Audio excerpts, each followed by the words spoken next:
Hello and welcome to the Comic Conspiracy, episode 610 for the week of Monday, March 25th, 2024. My name is Ryan Higgins. Brock is here. He has stepped away from the microphone. He will be right back, I promise. But we have two other people here with us this week. Who else is here? Toby? Lane. Yeah. Hey, Toby and Lane are here. Fantastic. Charlie might jump in. I'm not 100% sure. So this is a two-part episode. We've kind of two different things we're doing tonight. We have an interview with writer and artist Tony Fleecs, who's done work on the upcoming Feral title from Image Comics, which is a semi, inspired by their previous book, Stray Dogs. Worked on My Little Ponies and all sorts of other stuff. So we have a wonderful conversation with Tony, and then we're going to be right back after this interview, and we are going to have Lane and Toby here, and we are going to talk about X-Men 97. Full spoilers for the first two episodes because that's what's aired so far. So enjoy this interview, and we'll be right back. This is Ryan, Brock, and who?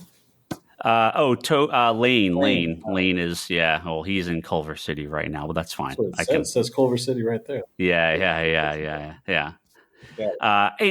Well, Lane is here, and Brock is here, of course, but also joining us on the podcast tonight is artist, writer, everything, man who does everything, Tony Fleecs. That's me, man who does everything. Hello. Welcome to the podcast. Thank you for having me. Excited.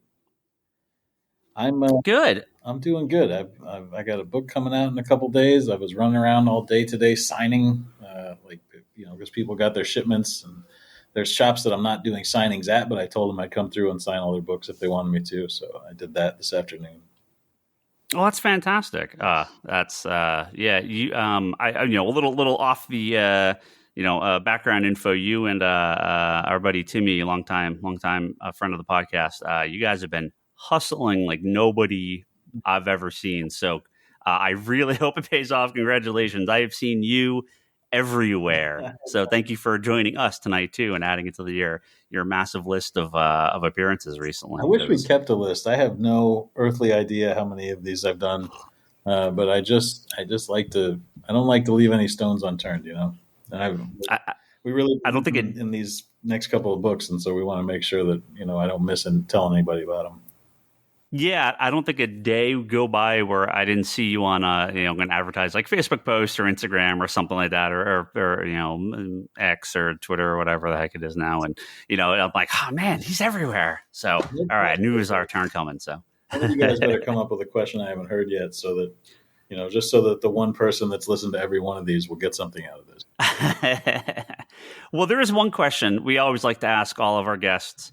And especially, it's always interesting when we have creators on because you guys have even more of a story. And that is we like to ask all our guests their secret origin, how you got into comic books as detailed as you want to get. And of course, because you're a professional, how do you get into working in the field? I'm always curious because everyone comes at it from different angles. A lot of the origins, people when they first read their comic, I feel people of a certain age kind of have a similar story, but it's I always love hearing the stories of how people got into reading that first time. Yeah. How old are you guys? 40s, all in our early to mid 40s. Okay, so just real quick, first comic book that you guys bought in a comic book store. Me was Dark Hawk number 2. Okay. Yes. Dark Hawk number 2. Brock? Batman and the Outsiders number 1. Wait, what one? The first one. Oh, okay, got it. It's like a back issue, though, right? Yeah, it was like a back you weren't issue. there day one. Yeah. Okay, I was like, what is he? 1940s? Not that old. Not that old. Lane, what? I don't know your first comic. First paid for comic would probably be Transformers number 1. Okay, I don't think I knew that. So mine. I had comics before, like I got them, at like a grocery store or, at a office off of like 7-Eleven or something. And I remember I had the graphic novel of A Death in the Family because that was like an early graphic novel. And so somebody bought me that as a gift.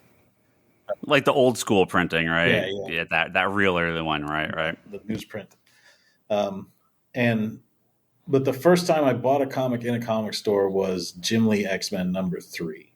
So I had Nice. I had comics up until then, a lot, and newspaper comics were a big deal. But the first time I went to a comic store and saw something and was like, I have to have this, and I have to come back every week. So like, whatever that day was, in 1991, from then until now, I go basically every Wednesday. But at first, I would just go every day because I didn't know what day comics came out. So I would there was a comic shop across from. Well, that's not true. Not until I got to high school. I did not know what day comics came out, and then when I got to high school, there was a comic shop across the park from my high school. So I would go there every day on lunch, and look around and try and wait for new comics to show up. And they were like, they just come in on Wednesday, and so that's my origin, my secret origin story. Not super exciting, but I worked at that comic store for a while after that, and just on Wednesdays.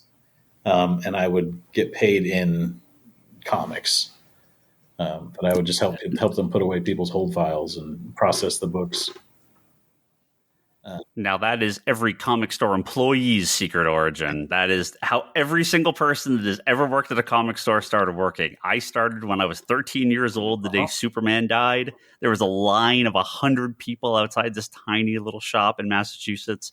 And I just asked the guy, like, do you need help? I'm here every day. I know the store. Yeah.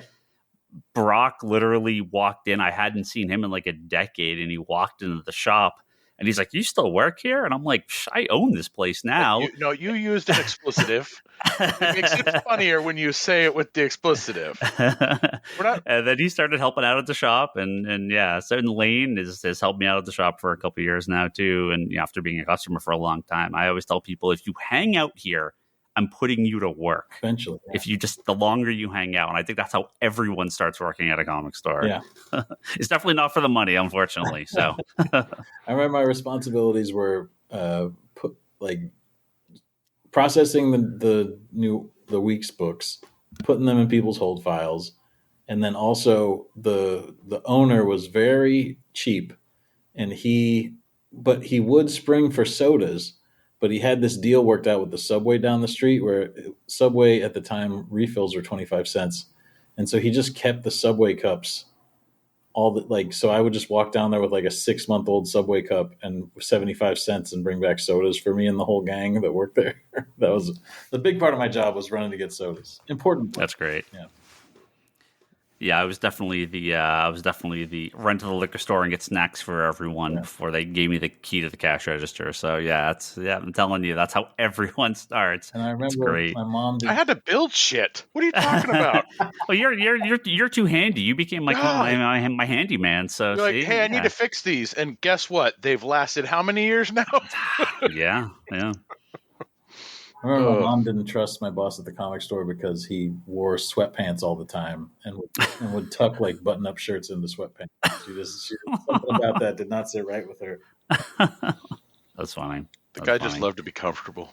He was a fan of comfort, that guy. Ahead of his time, man. Now everyone wears sweatpants and all the time everywhere. Everyone wears comfortable. If he would have survived the COVID, he really would have slid right into that shit. Just in the house. What I find is that a lot of people stop reading in high school and college, but you straight through, right? You said you never stopped. Well, yeah, I guess I probably missed. Anytime I would move, there would be like a small dip when I was finding a new shop, when I didn't know where my shop was going to be. So like when I moved from high school to college, there was probably a few months off. And I know specifically what I missed was like the beginning of Battle Chasers and like the first Kevin Smith Daredevils and like Divine Right. That's all. That's all. Like the stuff that I would have been excited about during that time. My guys doing stuff. Danger Girl. I think I was somehow I still kept up with Danger Girl, but I was really into those guys like Wildstorm guys and Cliffhanger guys. You were talking Lane. That's Lane speak right there. Yeah, that's his territory. Wildstorm's his favorite. So yeah. Those guys are still my favorites. But yeah, so that I know I missed those early ones. So like my Divine Rights are like they put out these bumper editions, and that's how I got that book. Later, I caught up with it, and then when I moved after college, I moved from Colorado to South Dakota for work, and I was there probably uh, like a month or two before, maybe more, maybe 6 months before I found the one comic store in town. And it was before the internet was that big a deal. So like it was. I wouldn't have even thought to Google where's the comic store. I just had to wait until somebody was like, "Oh yeah, there's one down there on Minnesota 41st." But No, yeah, oh, go ahead. Yeah, and I was going to say we've, this is kind of the thing that I always hear from shops, right? Is when shops close, like all their customers kind of just stop because there's usually not another comic store right away, or right near them. That might change now with the internet, and it's a little bit easier to get stuff online. But yeah, if you just Yeah, it is. I'm shipping that stuff out constantly. I know. Yeah. If you don't know, right? When we were growing up, there was a day where a friend of mine was like, a comic store opened, and I'm like, yeah, sure, 100 miles away, I can't get it there. And he's like, no, right down the street in town. And like I went up and like pressed my face against the window and was like, oh my god, it's a comic store in my town. Like it's the greatest day of my life. So yeah, it's kids these days with their internet and their everything streaming all the time. We had it rough. Oh, I was spoiled. I had 2 comic book stores near me growing up. Yeah, well, Bay Area where we are, there's a lot. Most other parts, even now, there's still a decent amount comparatively. There's a lot of sections where, you can go 50, 100 miles and you're not going to run into a shop, or more. I've been in those areas. Yeah. Yeah, I was I started collecting around the time of that big bubble, like the Image Comics starts and Pogs and like and sports cards were going crazy. So there were a ton of shops in my hometown, but like finding one that like actually knew what was going on and sort of like, again, because it was pre-internet, so you needed somebody that like kept up with what was coming out and could like curate what they would order. And so yeah, it took a while to find the right one. Oh, we do cover a lot of like the industry stuff on this on the podcast, and we've said this so many times. There was 10,000 comic shops in the country in the late 80s, early 90s, and by like 95, 96, there was like 3,000. So a lot went away. A lot of those kind of I have some long boxes. I'm going to set them up on a table, and that's a comic shop. It's like those guys did not survive usually. So it could be a lot of those guys shut down pretty quick. So. Yeah. So, were you like into art, writing, drawing, from day one, or is it something that came later? No, I grew up loving to draw. Writing, I always enjoyed writing when that would be like, like English class wasn't always like creative writing. A lot of time it was, like writing reports or, like, book reports or, breaking down sentences and stuff.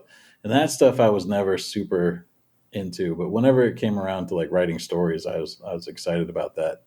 But I didn't ever think that like that would be a direction I would go. I was just always into drawing.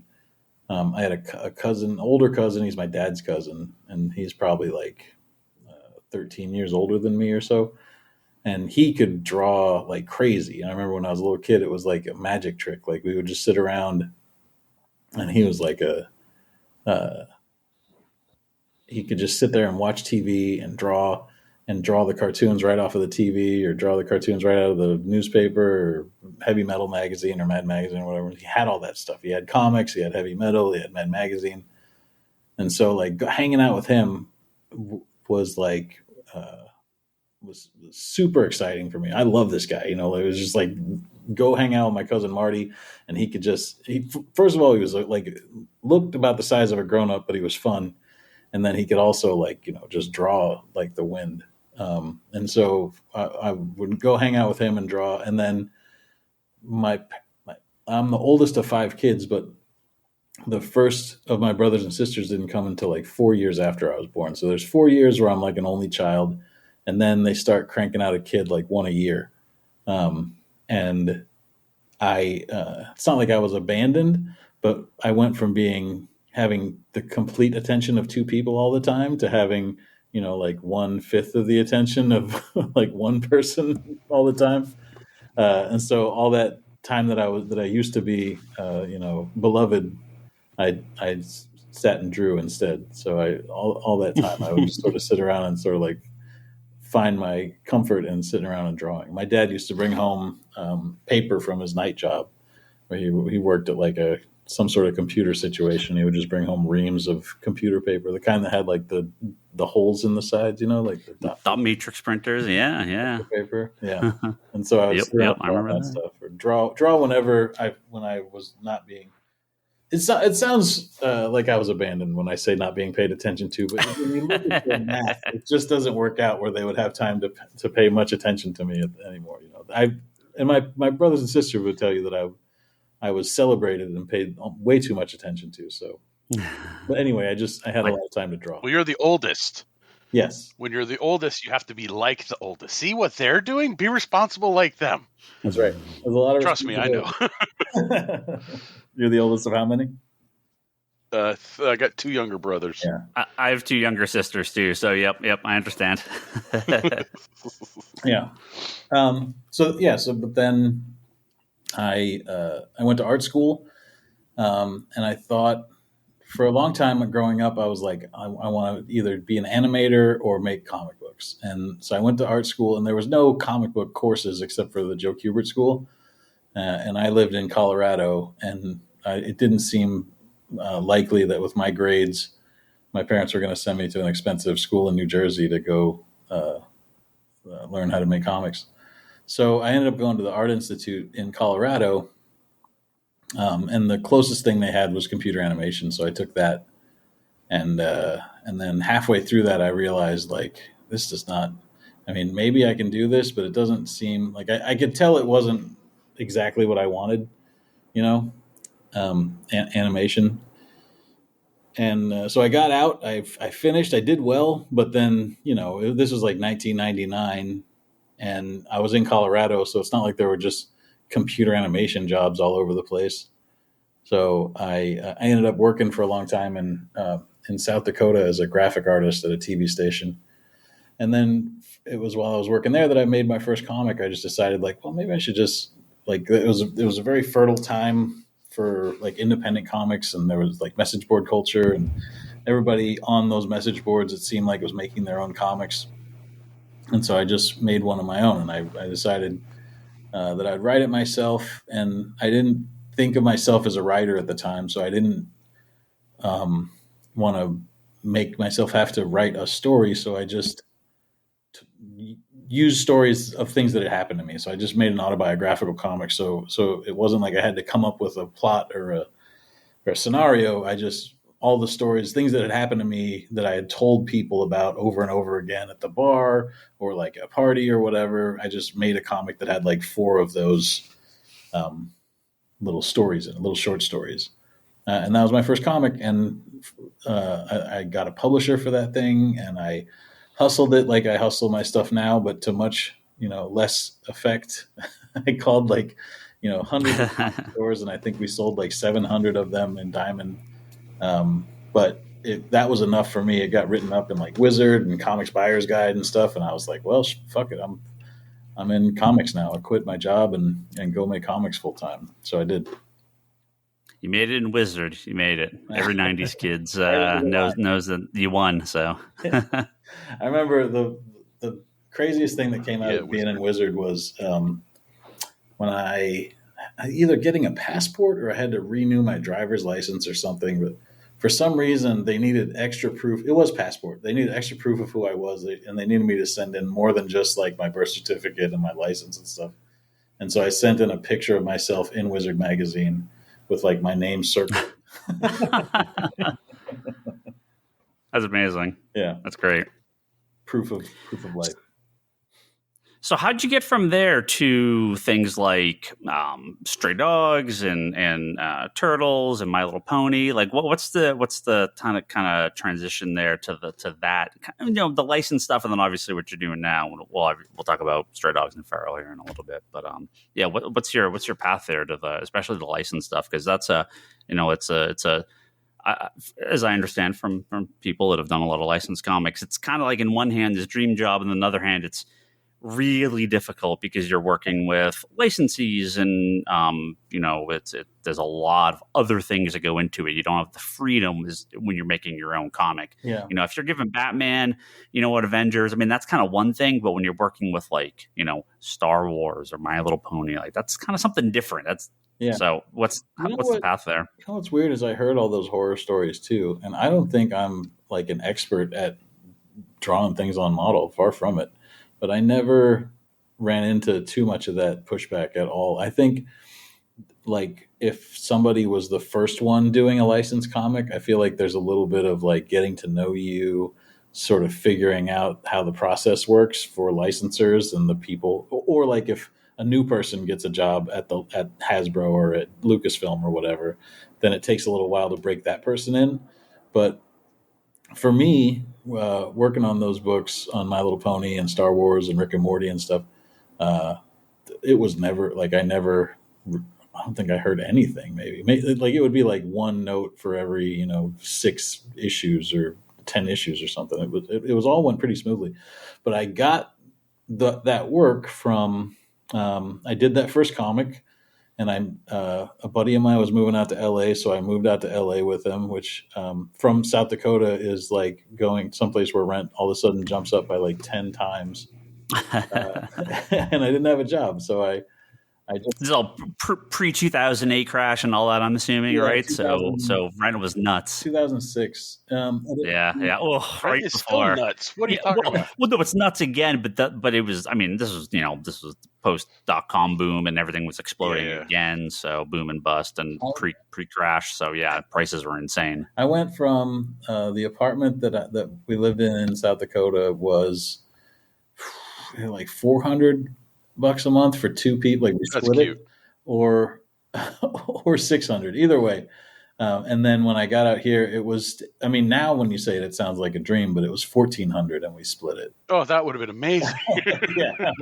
I would kill for $1,400. Yeah. I would kill for $1,400. But no, at the time, because that was, that place probably was $800 a couple years earlier. Right. So yeah.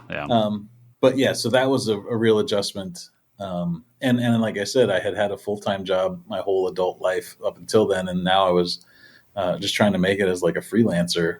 And so I had a few clients. I had like storyboard work and some graphic design work and illustration stuff. But then it would just be like catching whatever work came along. Like I would do a lettering job or a coloring job or a short story for an anthology or, just early days. It was sort of like catch as catch can comic book work. And I got a graphic design job that held me over for a little while out here. But then I started working in a studio with my buddy Chris Moreno, and he had been working at this guy Tony Rodriguez's place in North Hollywood. And he was like, yeah, I go over there and I work. And so he like invited me over to have lunch and then hang out and work with them. And it was just this garage that had a bunch of drawing desks in it. And it had air conditioning and it had a TV. And so I went in there one day and we just hung out and chatted and we all drew. And I watched these guys and they would just work all day long. Chris Moreno, especially. And Tone was working on The Simpsons and he would draw, I think he was done drawing The Covenant at that time, but he did like some Top Cow stuff and he did the Snake Plissken comic and, he did Tyrese Gibson's Mayhem in that garage and Shadowhawk. And but I would just see these guys work all the time. And having been like trying to figure out how to make a living and failing at it, I realized that, the problem is you have to work all the time. Like that was sort of the lesson I learned from them. And so I just started working all the time. Even if I didn't have anything big, I would just have like, here's a commission I have, or here's, and eventually just by being around people working, like work would start to trickle down. They would kick me jobs and then work just started to develop. And I got ponies because I had started doing conventions with those guys. And at one of the conventions, my buddy Josh Fialkov was going to write an April O'Neil comic for Ninja Turtles. and he was like, "Hey, you should draw this." And we had worked on a couple of like short stories together, and so he sent me over to talk to the editor. And so I went and talked to them, and they were like, "Yeah, send me some samples." And then because I was in such hustle mode, I guess I still am, but at the time, I did the 2 samples, that like 2 pages of samples for Ninja Turtles in like a day or a day and a half or something. I just cranked it out and sent it right in. And Nickelodeon said that I was too cartoony, but I could tell that the editor liked me and he liked my hustle. And I've heard this story from a lot of people that worked with this guy, Bobby Curnow, that he would sort of go, he could tell if he got along with somebody and he wanted to work with them, and he would be like, "Okay, well, so not this, but let's get you on something else." And so he was like, Nickelodeon says this is too cartoony. And I don't know if it was in the same email or if it was like a couple days later, but then he was like, "We're thinking about asking Hasbro about doing these My Little Pony comics. Could you do a drawing of what that would look like for us? Like just, for free. It's like another sample, but something we could send to Hasbro and say like, this is what these comics would look like." And so I did a drawing of the My Little Pony, Friendship is Magic. And I had not seen the show. I think I probably saw one episode like at a hotel, but I didn't know too much about it. And I tried to sort of do my own take on the characters, but they were still like, "This is fine. You can, job is yours if we do it." And so then that's how I ended up doing that job. And then it was like, they'd give me one cover and then they'd give me one issue. And then somebody would, miss a deadline, or they couldn't handle an issue, or they couldn't do one. So then they would give me another issue. And then eventually it ended up being like 10 years and hundreds of covers and like 50 some issues. No, 40 some issues. I didn't hit 50. But yeah, of all the fandoms too. I think it's maybe cooled a little bit these days, but at the peak, My Little Pony was, that those kind of like heydays of like that huge social media wave of fandom. So that must have been it was crazy. I'm sure interesting. It was real crazy because I had just started to, before I got that job, like I was sort of on my feet. I was doing pretty good. I was making money at conventions, and I was making like just doing like, fan art prints and stuff.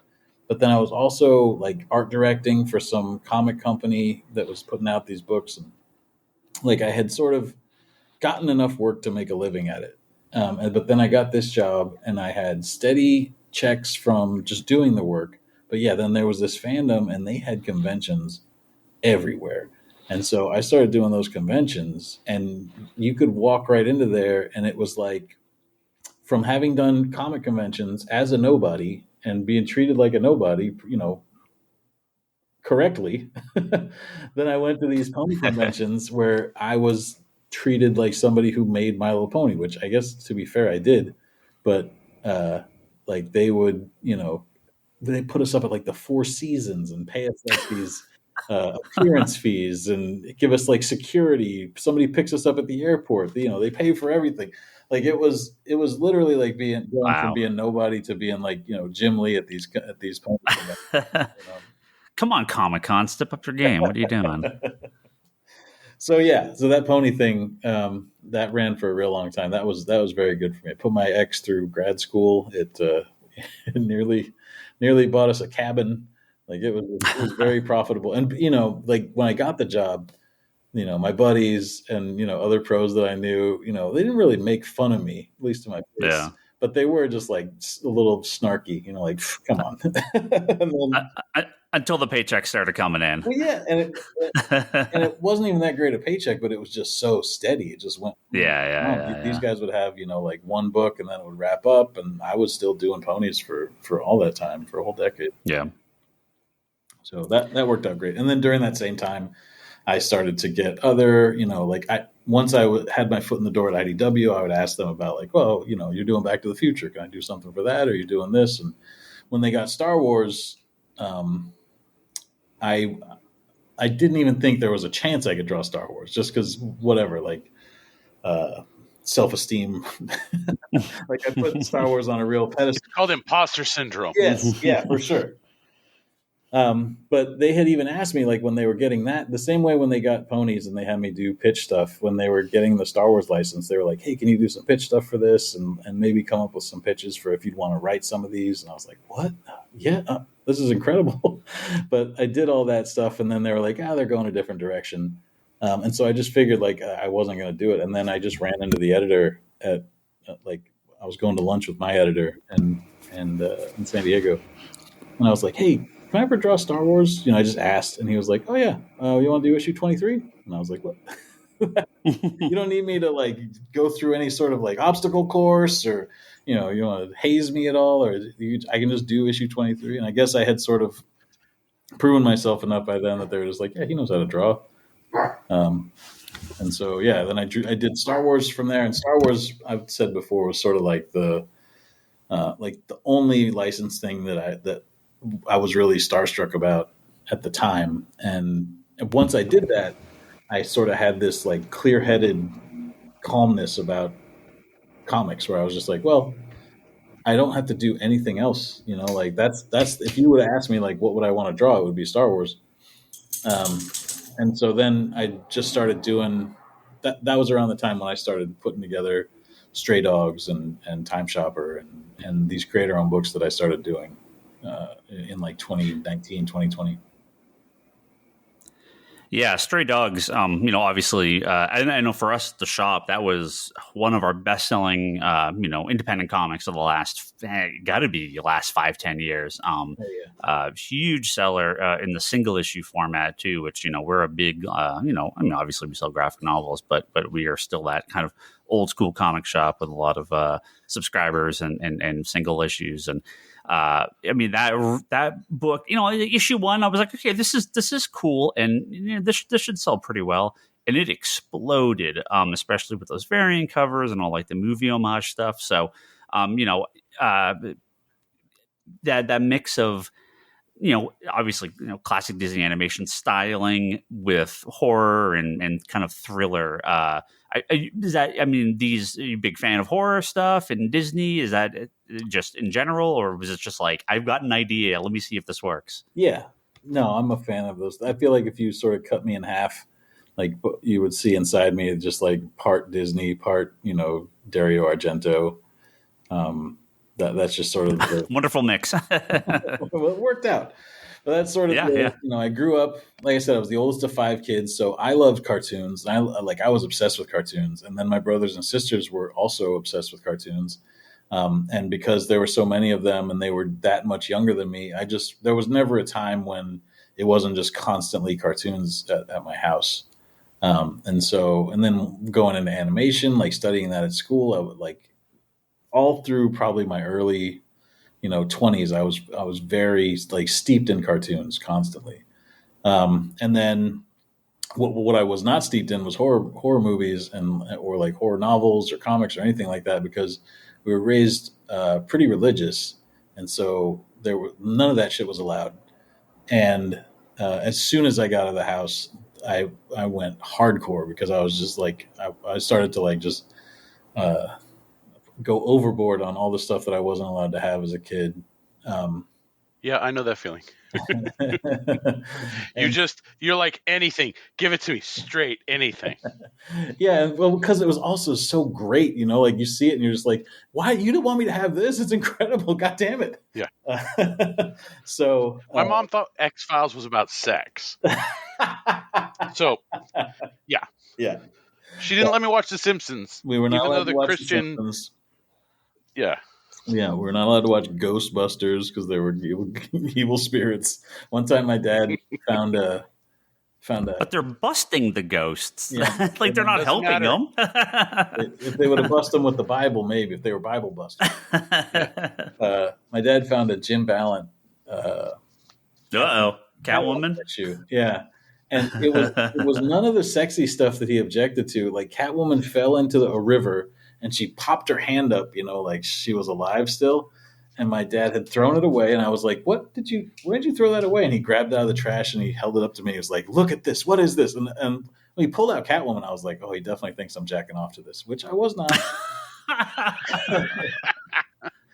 But he was like, "What is all this?" I'm going to say is I had that from working at the shop. I had that life-size Jim Ballant Catwoman promo poster in my room, like my entire life for decades. So yeah. So she's got this hand sticking out of the water, and he's like, "What does that look like to you?" And I was like, "I don't know, it's a claw or a hand or what? I don't know what I'm supposed to say." And he was like, "It looks like a demon." And I was like, "Oh, geez, okay." So I just had to call that one an L, chalk it up as a loss. But yeah, so once I was out of the house and I lived states away, and I had my own video rental, I just went hardcore on horror movies, and so that still is sort of the stuff that I get most psyched about. Like I get excited when new horror movie or movies about apes, I guess. But when a new horror movie's coming out, I get very excited about it because I just like to feel stuff, like I like when I go to a movie to have to get really affected by it, and horror movies are sort of like do that the most, like comedies are not as funny as horror movies are scary generally, so so yeah, that's sort of what Stray Dogs came out of, was the half of me that's cartoon and the half of me that's horror movies. I had this idea about a serial killer who murders people and takes their dogs as trophies.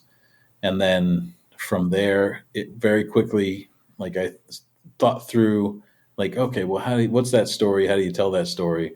And I thought about, like, if you tell it from the murderer's perspective, that sucks. I don't like that very much. And if you tell it from the cop's perspective, it just seems generic, like it's just like a cop story. But then for whatever reason, and I guess the reason probably was that I'd worked in ponies for so long, and I had started, where I normally would only think about stuff in terms of like what happens to people. I thought, like, well, what if it's told from the perspective of the dogs?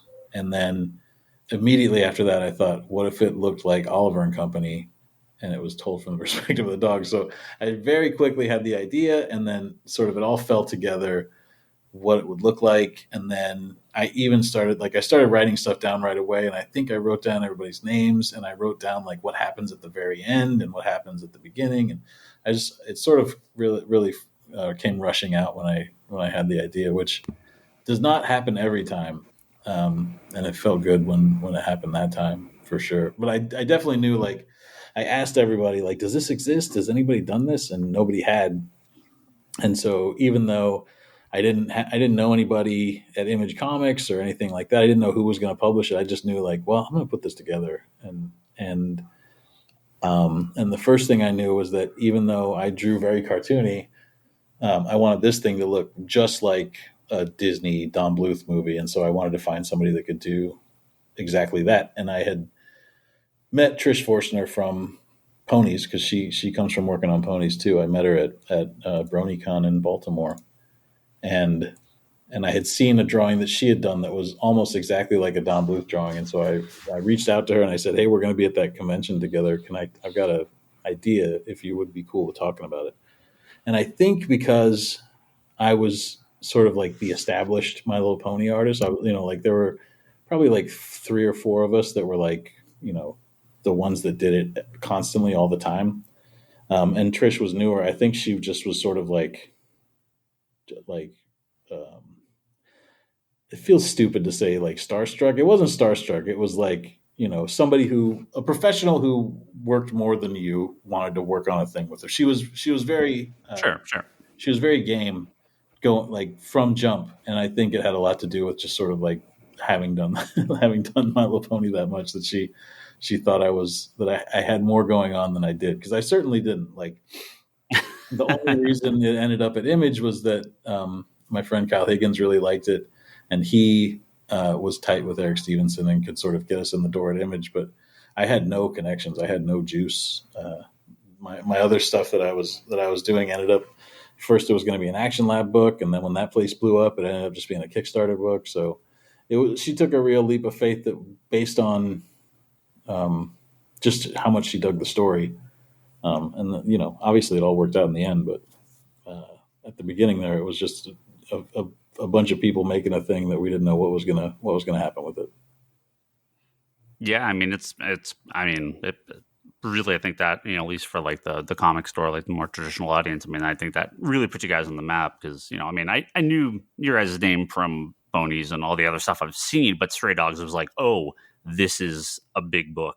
These are people we got to start following now because this is moving.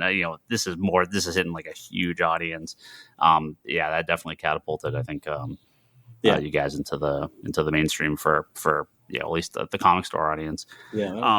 We obviously want to talk about Feral here before we let you go, but Local Man, I feel bad. I only had a chance to read the first issue. It's in my giant pile of stuff to catch up. Yeah. But hearing your talk about all your 90s comics love, clearly that's, I'm assuming that's your inspiration for Local Man. Let's do a 90s comic. Yeah, absolutely. Me and Tim Seeley, we both love those 90s books in a real specific sort of genuine, non-ironic sort of way. And whenever we would see each other, we would talk about that stuff. And I don't think COVID was even going on yet. We were at a convention right before COVID, and we were talking, and we were like, what if we did something that had elements of 90s comics in it that sort of like used all this knowledge we have about this time period that seemingly has no value to, like, there's nostalgic value, and there's, some of the back issues have value, but like, it seems like nobody touches it, and what if we did something where you could sort of use the 90s in a different way that people had used it. And so we sort of started kicking around stuff, and Seeley said, let's do a 90s Image comic that's crossed with a 90s Vertigo comic. And we went down that direction for a while, and then it really ended up being like a 90s Image comic crossed with like I don't want to say Sean Phillips, Ed Brubaker comic, because that's like saying like we wanted to make like a Citizen Kane type, like the best one ever, but sort of like that grounded, like real world. It's almost like a more of a 2000s comic than a 90s Vertigo comic, because 90s Vertigo feels like British to me, and it feels magical, and it feels like people say like fuckwit and stuff. And this is more like Scene of the Crime, or like Scalped, like that era of Vertigo stuff. But yeah, so every issue of that. Scalped is brutal. What's that? Scalped is brutal. Oh yeah, for sure. That guy, the artist on that, Guerra, genius, amazing, super good.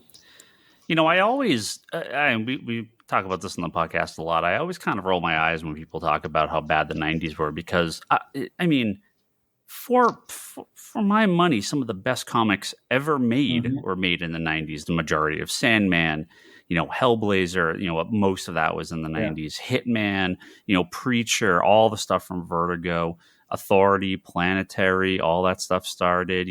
X-Men, right? The Jim Lee X-Men stuff was all in the 90s. Since Stray Bullets, Paradise. It's just all the independent stuff, Hellboy, right? It's endless how many amazing books came out of the 90s. There's plenty of bad stuff too, but there's always been bad stuff. Well, that is, I think, the thing is, because I think about this a lot too, and I think it's just the generation that was old enough to be super snarky about the 90s comics when they were coming out. They had just had like the 1986 and Dark Knight. They had Watchmen. They got to grow up on like this sort of genius stuff, and so they're talking about the dopey comics that I liked as if there had never been dopey comics before. But like, like the 80s wasn't just all Watchmen, and the 70s wasn't just all fucking whatever. Like there were always dopey comics, and mine just happened to be drawn with more energy and more verve than they had done, in a long time before that. So, that stuff really hit me right at the exact perfect time. Like I turned 13, 14, and the Image was founded. And then it was just like Jay Lee, Rob Liefeld, Jim Lee. Like it was just like very tough guys, very sexy ladies, huge guns. Like it was all testosterone and hormones. And it was a real perfect time for me. And also it was rebellious, because like you couldn't escape the story of these guys telling Marvel to go screw, and we're going to go do our own thing at a time when you're starting to have your own rebellion, like you're starting to feel as a kid that maybe the stuff that you've been told by grown-ups is bullshit too. And so like all those feelings, it was just like a perfect storm. But well, in the 80s, the huge boom around Turtles and everything had completely busted by that point. So there was kind of the independent market was pretty dire. Yeah. There was some stuff still, but Cerebus was still kicking, but yeah, it wasn't that much. So Image was, I was there when I started. Image was, it didn't, I just don't think there'll ever be anything like it again. That was such a shot in the arm for the entire industry. It's pretty unbelievable to been there when that came out, because you couldn't escape Spawn and Wildcats and all those. It was unbelievable. It was very inspirational to me and aspirational, and just the idea of these guys all making their own stuff had a huge effect on me. As like you're a creative kid anyway, but my friends who are older that were sort of like already had all their inspiration, not, you still get inspired, but like that formative teenage inspiration had come in before those guys broke away from it and did Image Comics. They're like, Tone is, like 8 years older than me or something. And he still is, he does a ton of creator-owned stuff, but when he goes to sketch or come up with ideas and stuff, he's just drawing Batman or Spider-Man or stuff like that. Like he just still has that like big two mentality where it's like that's the mountaintop, and that was never the mountaintop for me, because I was always so obsessed with these people just making their own stuff. Like it was the Image guys, and then it was those black and white comics I just mentioned, where it's all of a sudden it's 1995 and like all the coolest black and white comics, for a generation all came out apparently on the same Wednesday or something. Oh, Stray Bullets is unbelievable. Yeah, Stray Bullets is heartbreaking to me that it doesn't still come out. Yeah, and I feel like in the 90s it stopped on like an odd number and just didn't wrap up for 10 years, and I think we're in the middle of one of those right now too. Yeah.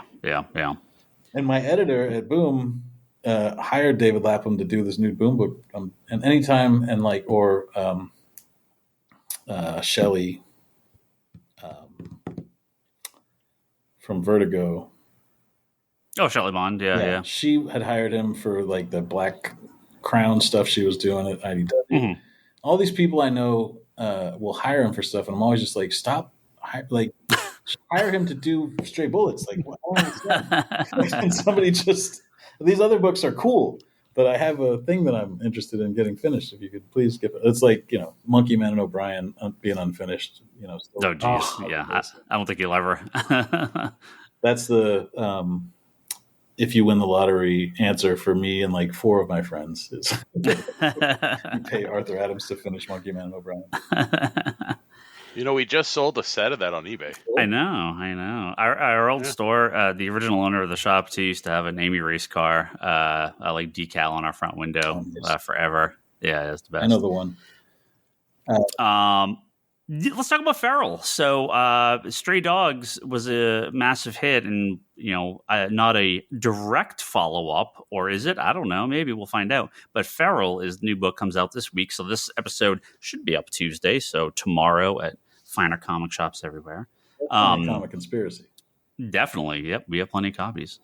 So tell us about Feral. I'm excited. So Feral's about a group of indoor cats.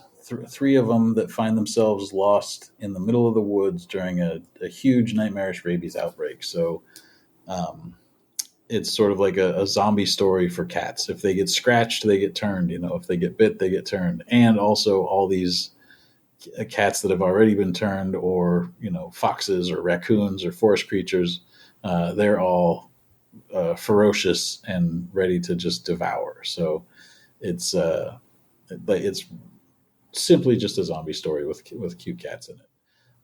It's an ongoing series. Stray Dogs was a 5-issue series, and then we did a quick follow-up, but this one is planned to just go on and on for as long as we possibly can, because we love like that. What we figured out when we were making Stray Dogs is that we love doing that, like working together and making that kind of story that at the time nobody else was really doing anything like it, and so we wanted to sort of cook up a way to do that in an extended way. So that's what we're doing.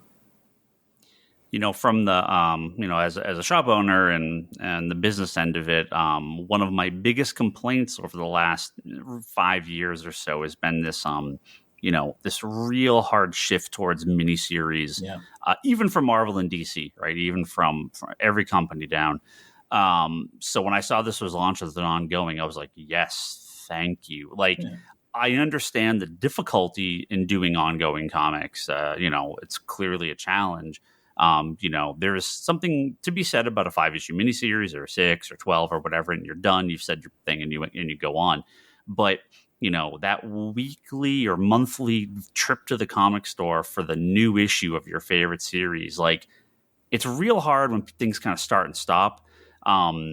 When Marvel reboots a book 6 times in 12 issues, that momentum, it's a killer. It really does hurt. So I'm a huge proponent for more people doing ongoing books.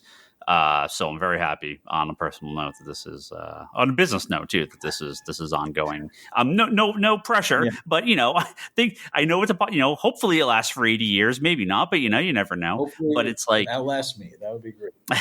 yeah. I mean, it's tough. I'm sure transitioning something like Stray Dogs, where you have a cool idea to okay, how Walking Dead, right? Kirkman, he famously was like, well, I figured I'd do 5 issues and that'd be it. Book would be canceled. And here we are, almost 20 years later, and it's still a juggernaut, in media. So approaching something like Feral, I mean, you're like, no, you obviously have ideas, but are you like, I have this fleshed out, finished ending in my head, I know? Are you like, no, let's just kind of wander and see where this goes? No, there's an ending in my head for sure. But there is a lot of room for wandering in between now and when we get to the ending. I've said before, cats, can live to be 18, 20 years old. So we've got some time for these cats to figure things out in the woods and not in the woods. Eventually they'll get to places that aren't, the team on this book, Trish Forstner, who drew Stray Dogs, is drawing all the cats and the animals and the creatures and stuff. And then Tone Rodriguez, who did layouts on Stray Dogs, is now co-artist, and he does the backgrounds. And so he can draw trees, but he can also draw cities, and he can also draw, deserts. And so we're going to take these cats to all kinds of different places. And then eventually land at what I assume will be the ending that I already have in my head. But knowing from everything else that I've ever written, by the time you do get to the ending, there's always some things that sort of change and shift around just by the journey that you've taken to get there. And you guys have a pretty interesting mix of artistic styles in the book. Can you talk about that? Yeah, it's definitely, it's almost like manga styles.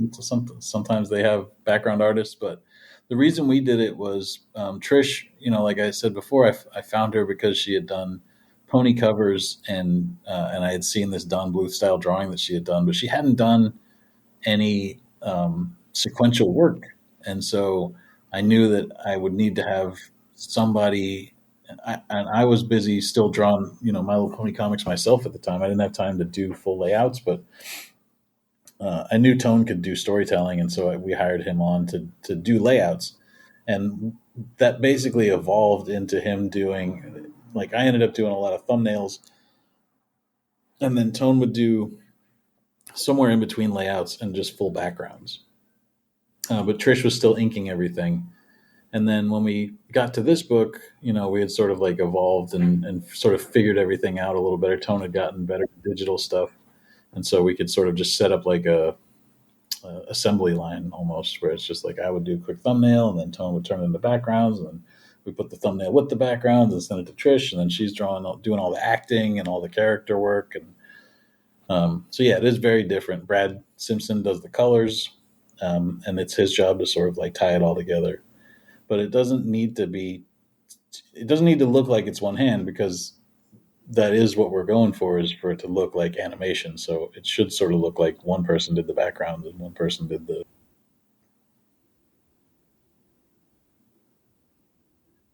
That was a huge inspiration. All those Don literally Bluth have the Secret of cartoons Nim were cartoon so much playing in my head scarier right than now. the Disney cartoons.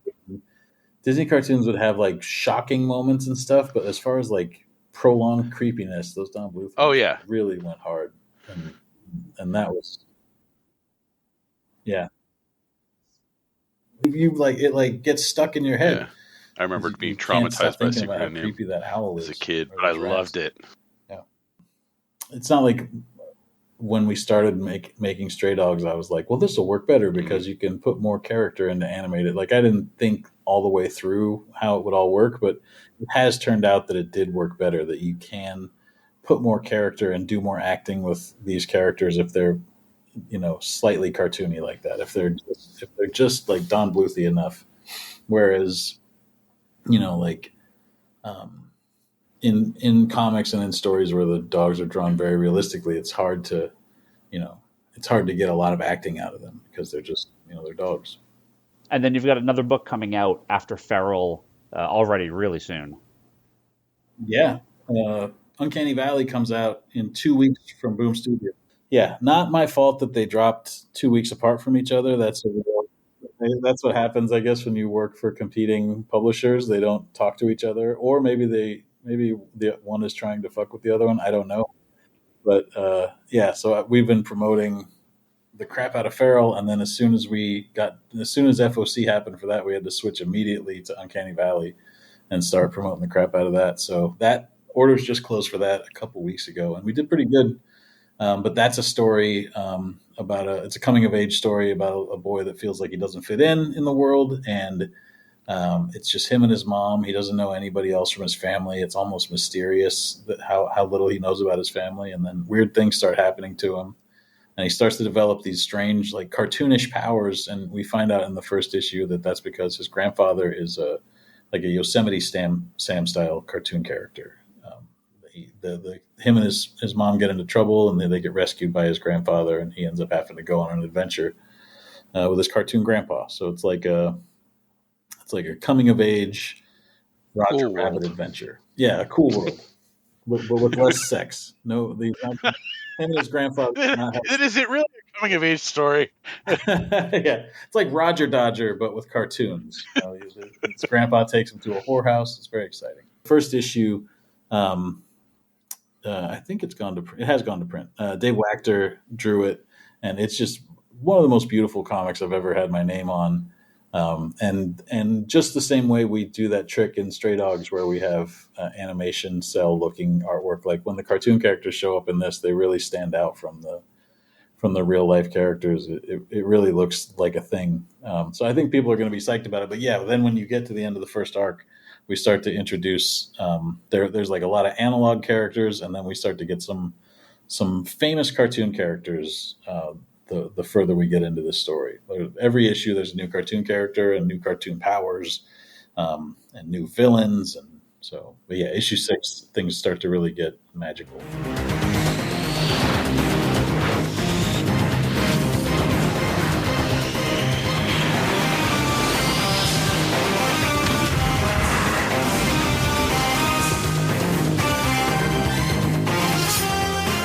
And we are back. Hello. It's myself. It's Lane. It's Toby. We're here to talk about X-Men. I was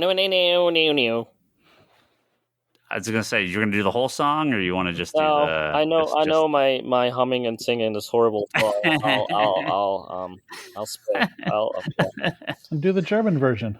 No, well, it's the hard industrial version. Yeah. Now, X-Men 97. I have to say, I'm a little disappointed we don't have a special guest of a returning former podcast member. Well, let's we'll talk for a little bit here. Let's see if Charlie jumps on. I'm sure he'll have. Well, not just him, but the other one, the louder one. Oh! There is zero chance Bryce has watched this show. He's an adult. Okay. Hey, let's reframe the question. How much of a chance is there that he even knows it exists? I think like 5%. He's an adult with kids and jobs and a real world life. He doesn't live the cartoon life we do. Okay, right.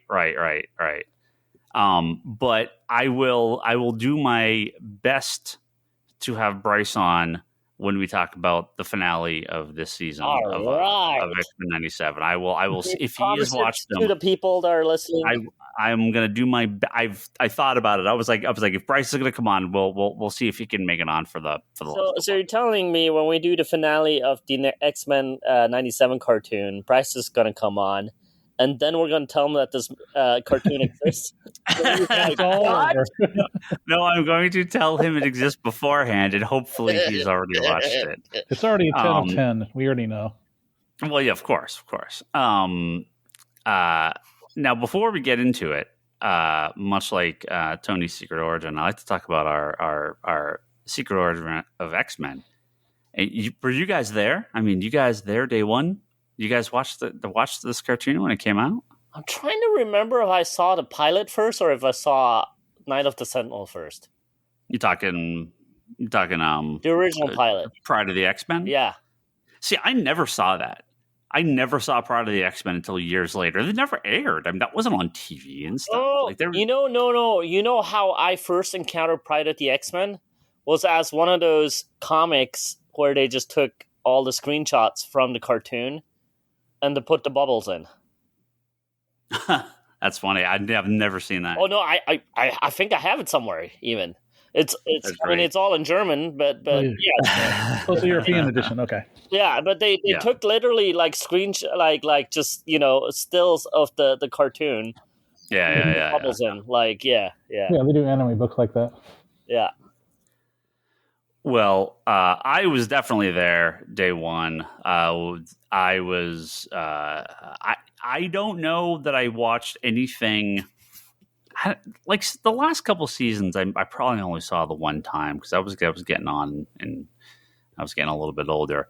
But the first season of X-Men, the animated series, I must have watched that 20 times, especially those first couple episodes. I have them burned into my brain. They'd be on reruns. I think I must have recorded it or something because I definitely watched the hell out of that first season.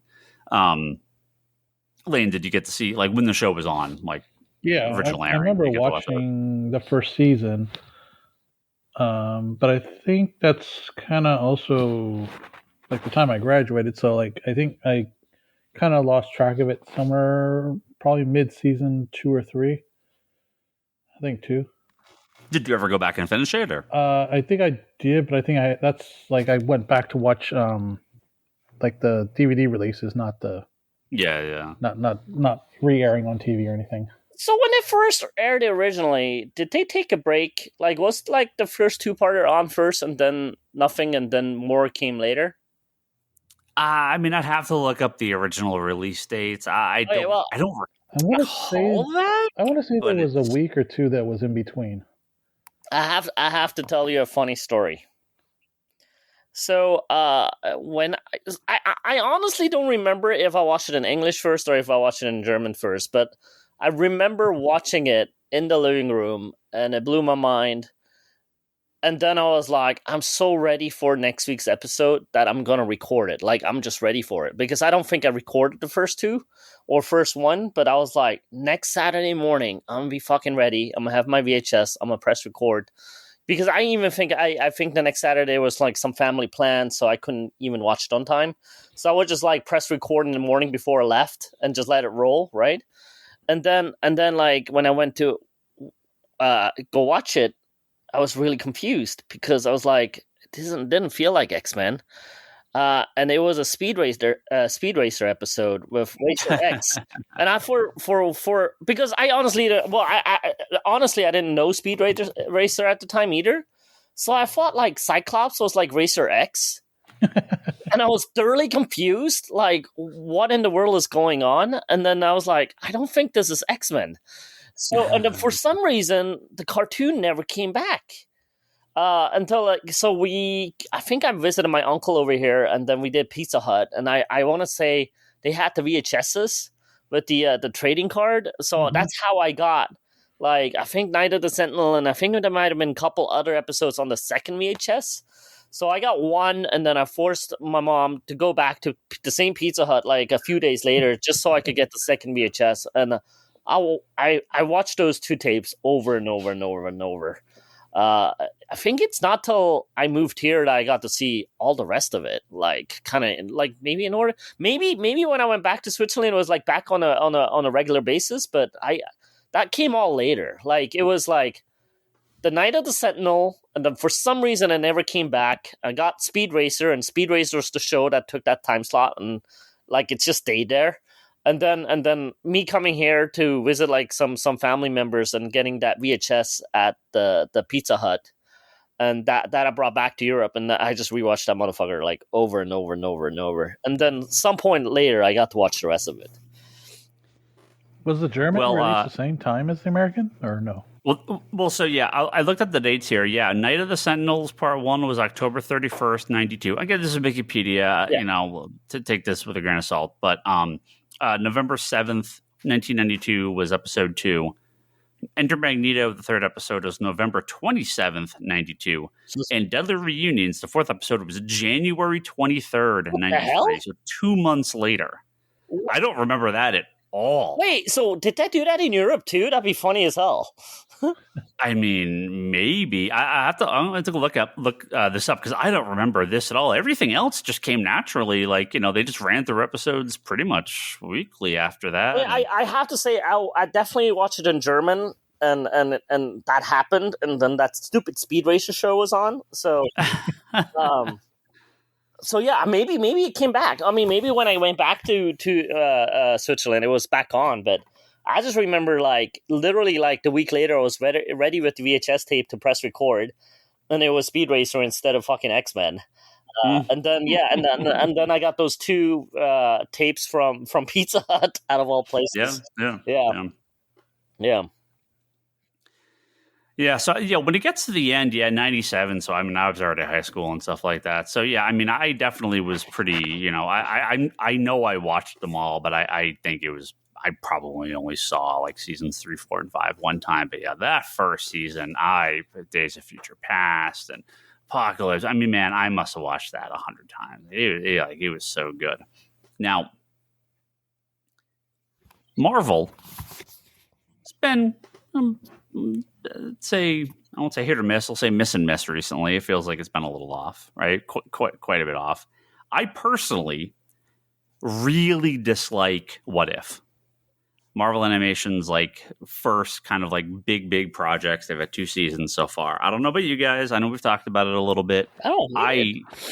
I do. I dislike the animation a ton. I don't like the stories. I don't like the voice acting. It's like a mix of the real actors and everything. Maybe 2 got better. I don't know. I just really disliked season 1. I thought it was terrible.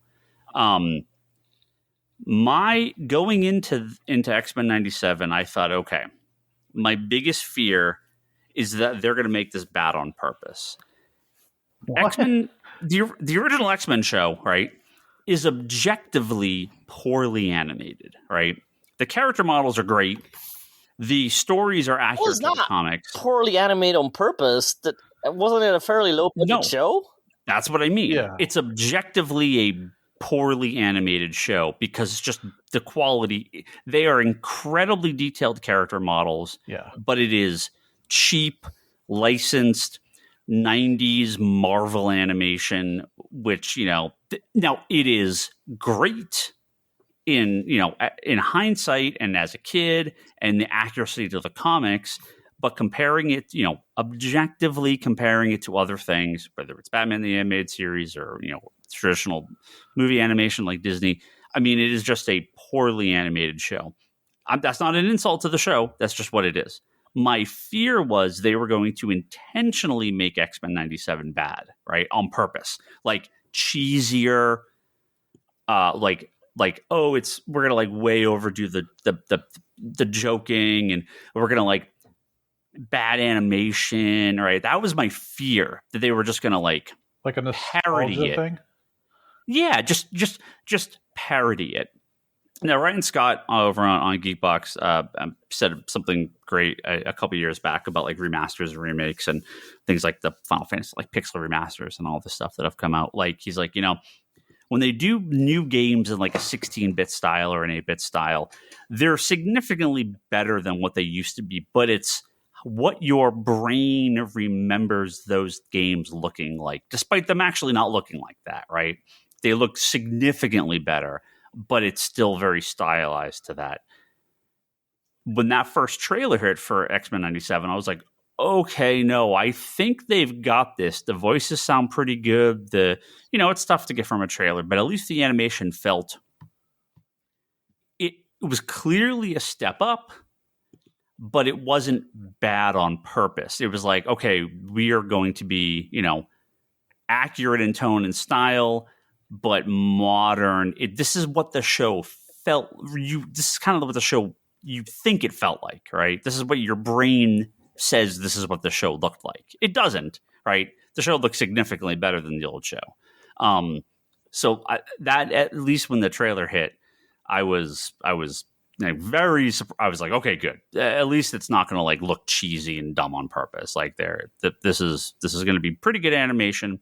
But really, the test was, will it feel like the show? Because 99 times out of 100, it just doesn't. It's more parody. It's more, we're going to homage it, but it's, remakes and reboots. I mean, you got this new stupid Ghostbusters movie that just came out and all this crap. I've railed about this on the Geekbox constantly. If you listen to that, you've heard us go off about this so much. Gentlemen, this is the 1%. This is the one they did right. Holy shit. Everybody go buy a lotto ticket. Ryan said something nice about a Marvel property.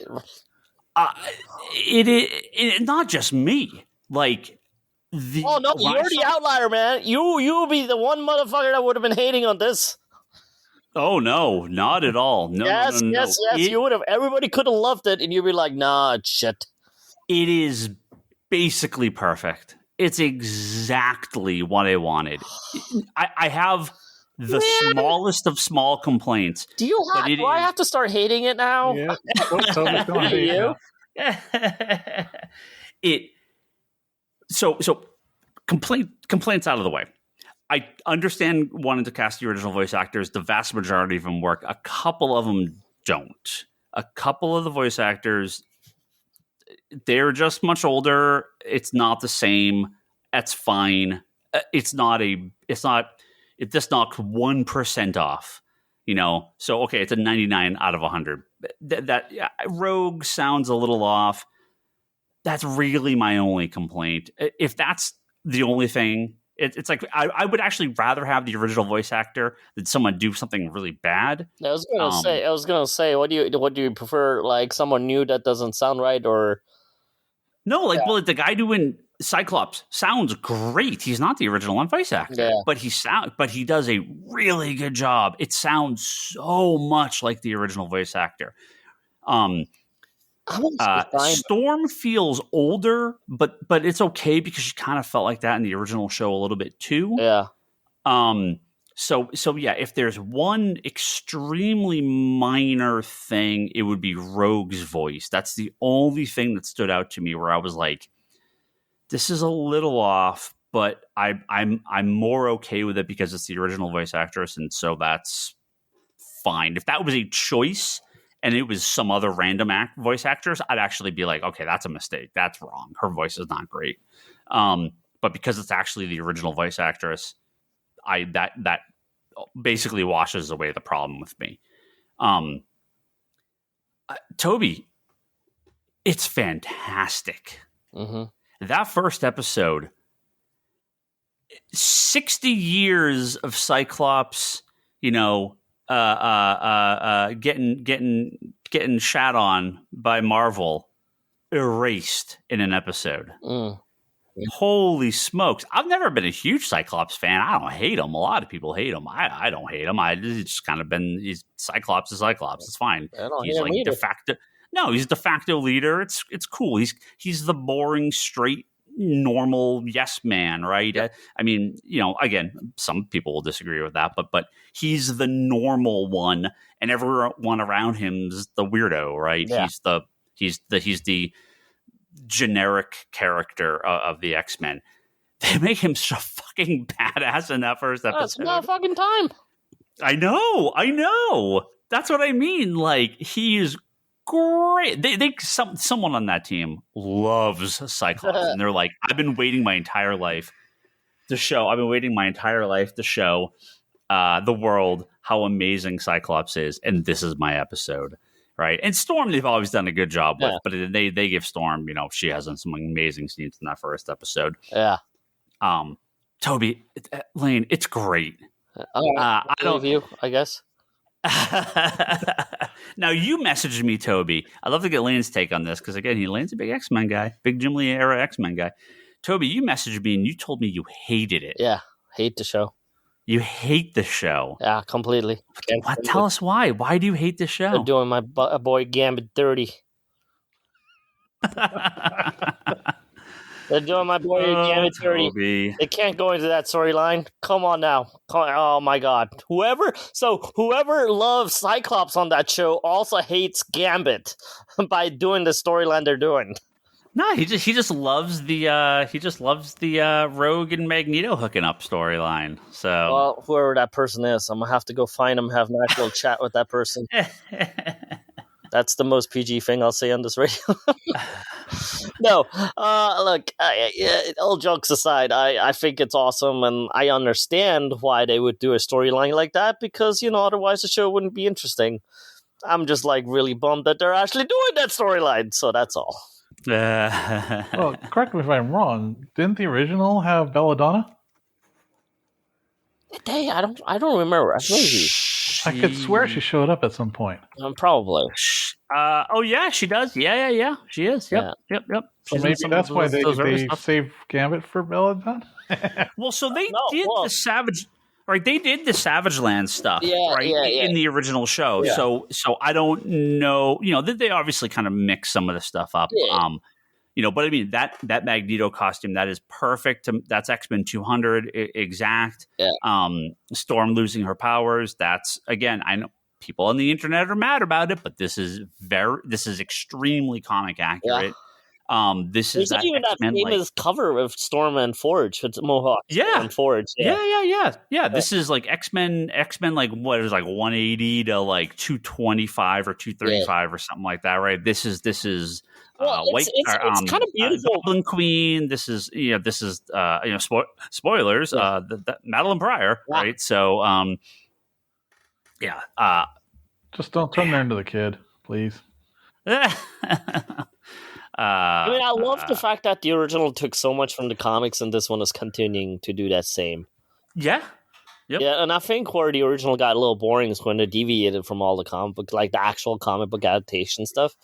Mm-hmm. So the fact that this show is doing it again, I'm like, oh man, this is really, really cool. Except for, my boy Gambit 30, except for that.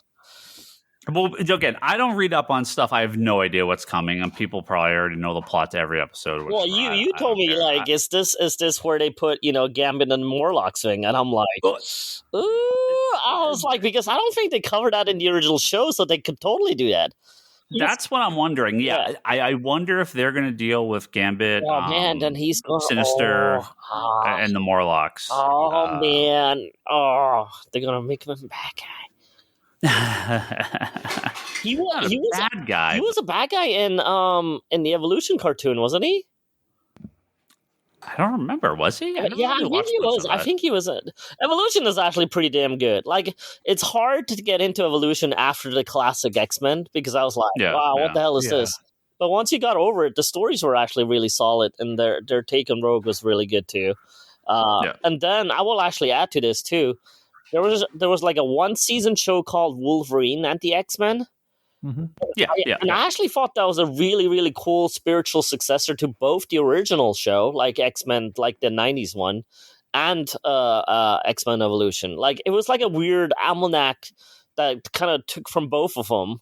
And then Amalgam, sorry. Amalgam. Yeah. But no, it kind of was like a spiritual successor to both of them. Like, if you grew up with the Evolution, you could jump into Wolverine the X-Men, or if you grew up with the 90s one, you could go into it. It was just a really cool continuation for either show, I thought.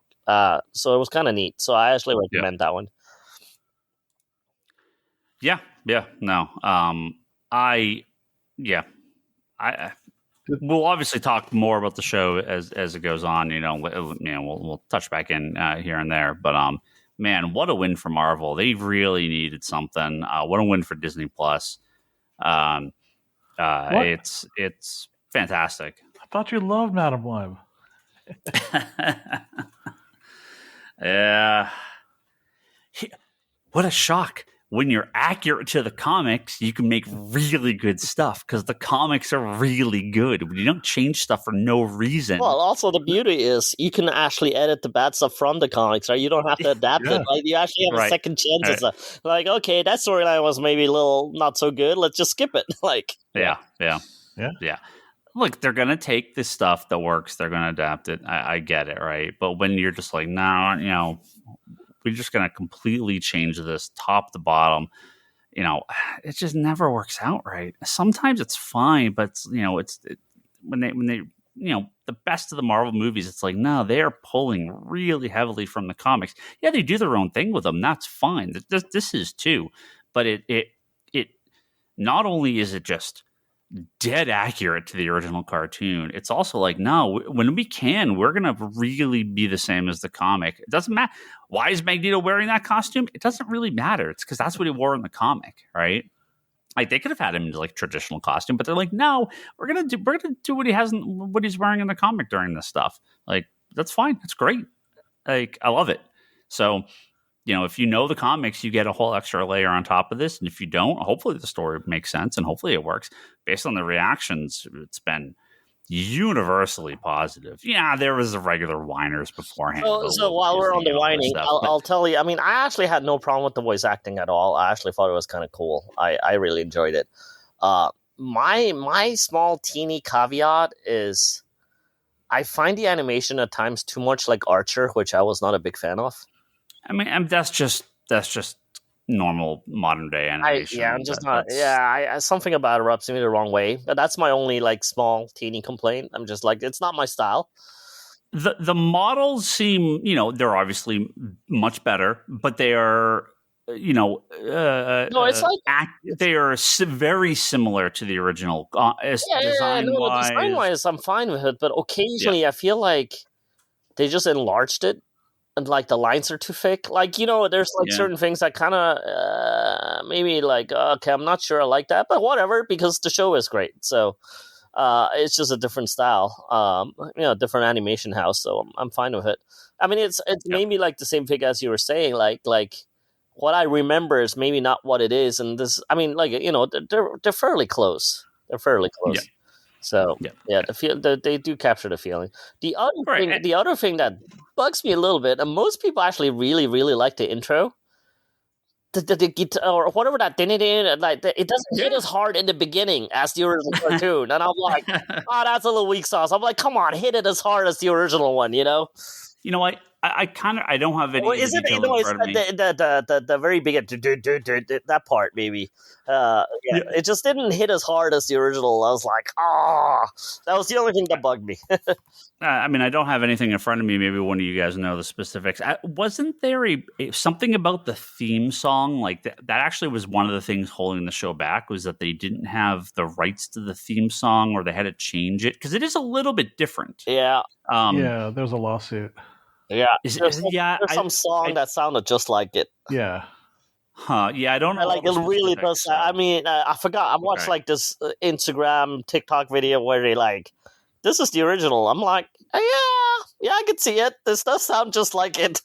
Okay. Yeah, some other song by some other. Yeah, but it really sounded like it. I was like, yeah, I could see it. I think they have a case. Like, okay, so maybe they just had first later. I'm not sure because I didn't look into it heavily, but I just compared the songs. I'm like, yeah, if that came first and that's the X-Men, I probably too. Yeah. Okay, so maybe they needed to change some stuff. Again, if they came first, I don't know. I didn't look at the dates. I didn't look at any. I didn't research it all. But the two songs are very, very similar. Interesting. Yeah. Yeah, I knew there was something about the original song kind of keeping it back, but I didn't know all the specifics. Yeah, man. Wasn't that one of Feige's things? It had like the 2 rules about it had to have the theme song. I forgot what the other rule is, but I read something about it. Yeah. Well, when it does pick up, it picks up a few months later, but it's not like, we're going to pick up 20 years later or 30. They couldn't do that, obviously, but they also defeats the purpose a little bit. Yeah. No, I like that it's in its time. All right, so the dialogue, like with Beast and Wolverine, is just dead on. All right, again, they could have parodied it, and it could have felt bad. Like, even like the whole stuff with like Rogan Jubilee, like in that first episode when they're starting to fight, the little quips, the little things to say in between like the fights. I'm like, yeah, this is 90s X-Men. Like, yeah, it's just cheesy enough, but not overly cheesy, not winking at the camera, right? It's Cobra Kai cheesy, like just the right amount of cheese. Yeah, but that's what the original show. It was dark and serious at points, but it still had lighthearted moments, and it was still funny. The Beast, man, I think they got him perfect. Yeah, perfect. Yeah. The dialogue with him, it's so dead on to the original show. Cyclops, I think, is really good too. I also like that the first episode harkens kind of back. I did that with Pride of the X-Men and the Jubilee one, Night of the Sentinel. But like this one, it's Jubilee with as a Sunspot, where she kind of goes like, that was me, like you were me, like. So I thought that was kind of a cool throwback. Mm-hmm. Yeah. So that was really well done. Yeah. But are we getting 2 episodes every week? This is kind of exciting too. I think so. And then we're getting a massive 3-4-parter at the very end, from what I hear. Oh, nice. Yeah, I'm really excited to see what they do. I'm trying not to look at too much stuff. Again, I'm sure you can.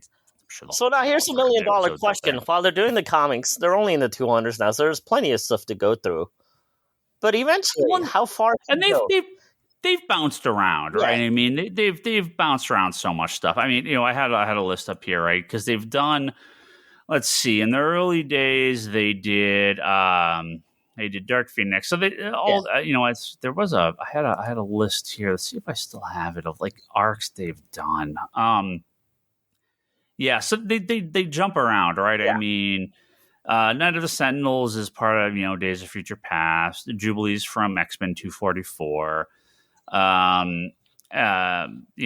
obviously do some of the Silver Age stuff. Some of the later episodes was that X-Men 160, 170. All the Genosha stuff is late 80s X-Men, so that's 235 to 238.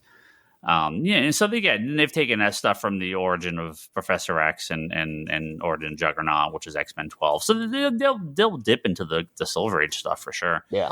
They just don't go too far past. I was going to say, I guess Bishop, right, would be the only at the time kind of modern stuff that they would have touched upon. But like, no, they also do. I forgot they also do Phalanx Covenant in the last season, right? Yeah. Because that would have been really current to when that happened. That was right there. Well, that's the early version of the Phalanx Covenant. That's the Well, that crossover, right? they obviously do Dark Phoenix Saga. Yeah. Well, they don't get into the other Phalanx stuff later. No. My question is, how far did it go? Like, do we get some like Age Apocalypse 4-parter? Do we get like that'll be Onslaught? Cool. Yeah. Like, you get all of Onslaught? Like, 90s is old now. Like, isn't that in the 90s, Onslaught? Yeah, Age of Apocalypse and Onslaught would have been. And again, Apocalypse was in the show, but Age of Apocalypse was after the show finished. Yeah. So the Age of Apocalypse and Onslaught could be in here, especially if they want to do a crossover with Spider-Man. That is like the thing everyone wants, is to bring back that, because they did a crossover with the Spider-Man show. Yeah, everyone is the push is for them to bring back that Spider-Man show and do a crossover with X-Men, so that they could do that like with Apocalypse, right, or Age of Ultron, or or not Age of Ultron, Age of Apocalypse. Age of Apocalypse. No, Age of Apocalypse is the side stuff. What am I trying to say? With Onslaught. Sorry. Oh, Onslaught. All my characters. Like, do Onslaught, bring in the Spider-Man show, but also bring in like FF, and you can bring in like I would just open up the whole like animated Marvel Cinematic Universe, or I'll call it the cartoon universe, not cinematic. Yeah, you could bring in Iron Man and Force Works and all that shit, and the Silver Surfer cartoon. And do a big apocalypse cross. However many seasons this show is gonna get, they should just end it with Onslaught, where they could get all his characters back in. Yeah, that'd be really cool. That'd be the finale. Oh man, it's fun. It's funny because, like, you know, I kind of annoyed at like the multiverse stuff they go into all the time. But that's not what this is. This is just the Marvel universe, just through the lens of the X-Men animated series, right? No, I mean, and all those cartoons. I mean, they sort of exist together. Yes, because if you watch Fantastic Four, you had like cameos from all the other characters, like just randomly in the background. Mm-hmm. Like you know, the Fantastic Four would go out in space, and then Scarlet Spider would just be there, like under like a building, you know. Or like one of the other characters. Like, I wouldn't even say Blade was in like one of those shots.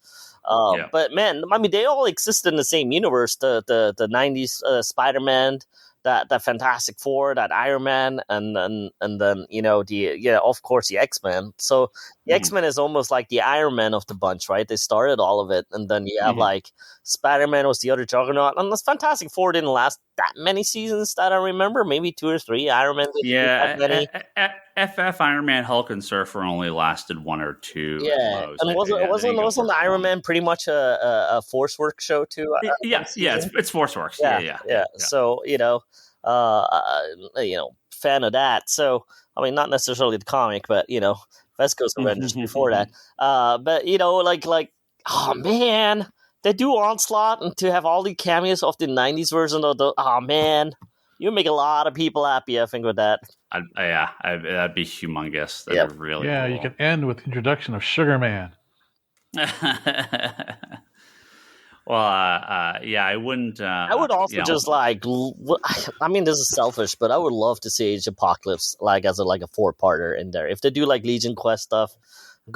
Age of Apocalypse is like a season. Yeah. Like that's a legit, real long ass. Or make it like a mini, like maybe end it on like Legion Quest and then do a full season of Age Apocalypse and then come back. I mean, I would love it. I would love it.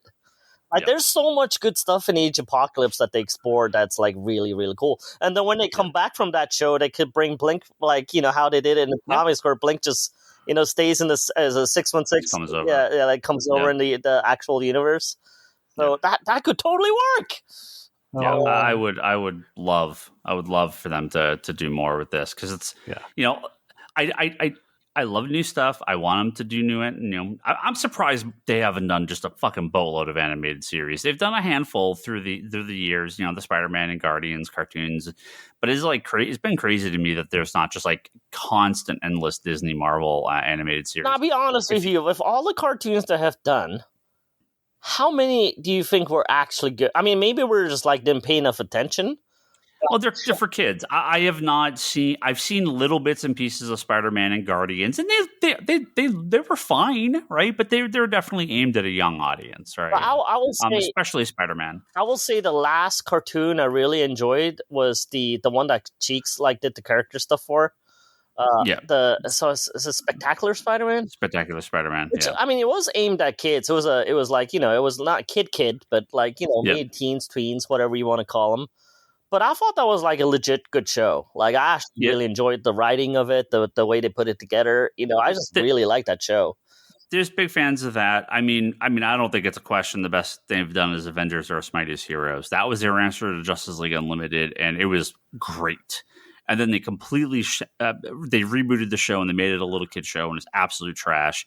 You're not talking about the one that started really weirdly without Captain America, Thor, and like the one that was like a weird show, like wasn't it like Hawkeye? Like it didn't have Thor and Captain America. It was like no, they were there from the first episode. So it started as like a series of shorts They did these like origin of Captain America, origin of Iron Man, origin of Thor shorts.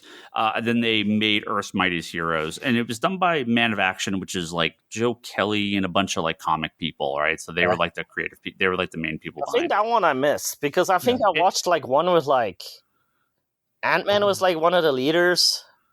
That's like the '90s Avengers cartoon. That's like the weird ass that's the future. That's the one that they brought Tigra from Avengers into the Chip and Dale movie.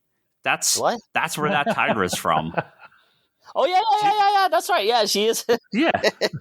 Oh, that's terrible. That show is horrible. It's Avengers. I don't remember what it was called, but yeah, it's kind of like in the 2099-ish time. Avengers United, I think it was called. Yeah. And no. Avengers: Earth's Mightiest Heroes is the closest thing Marvel's had to like a Justice League Unlimited. It was super comic accurate. Adapted really great stories. Did its own stuff occasionally, but it was I think I think I missed that one. I might even remember Charlie talking highly about it, but I think I missed the boat on that one completely. Phenomenal, best cartoon Marvel's had probably since X-Men and Spider-Man.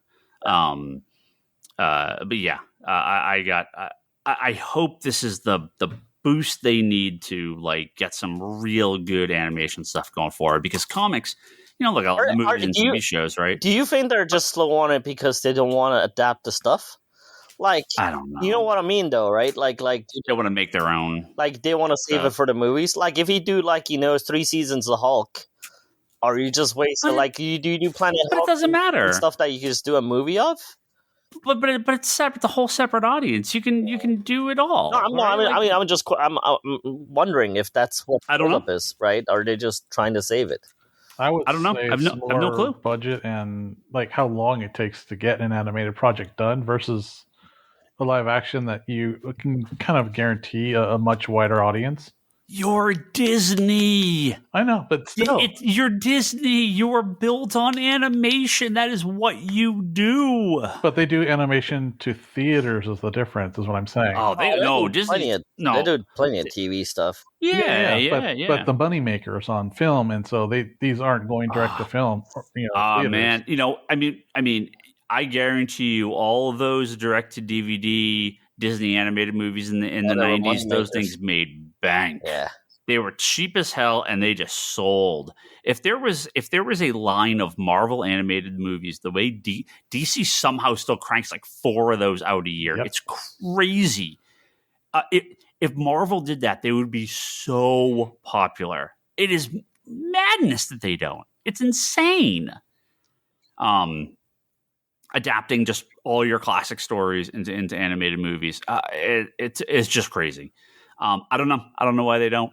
And it's funny, right? Because that's why the X-Men cartoon worked, because we're like, holy shit, this is Bishop, the guy from the comic, and now he's in this cartoon. This is the same story. I know these stories, right? Mm-hmm. But we just got to see him kind of in this new form. Avengers: Earth's Mightiest Heroes, the same thing. They took and they did their own thing with a lot of it. Justice League Unlimited took elements and stories and adapted them and played with them, and they had their own universe, but they still took a lot from the comics. The animated series, obviously, right, created Harley Quinn, created a ton of original characters and stories, but also would take elements and story arcs and fix it and be like, all right, we got Mr. Freeze, but this story doesn't really work. Let's try to do something better. If you're gonna change it, you have to make it better. That's the thing that I think Marvel Cinematic has lost. Yeah. The changes they made used to be good. Yeah. Now the changes they make are fucking awful. Yeah.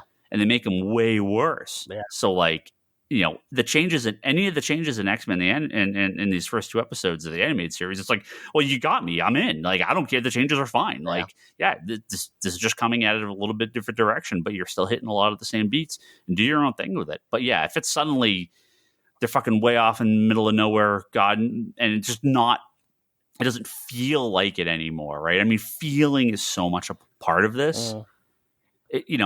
Accuracy can only get you so far. It can still be bad. It could be accurate and terrible, right? Yep.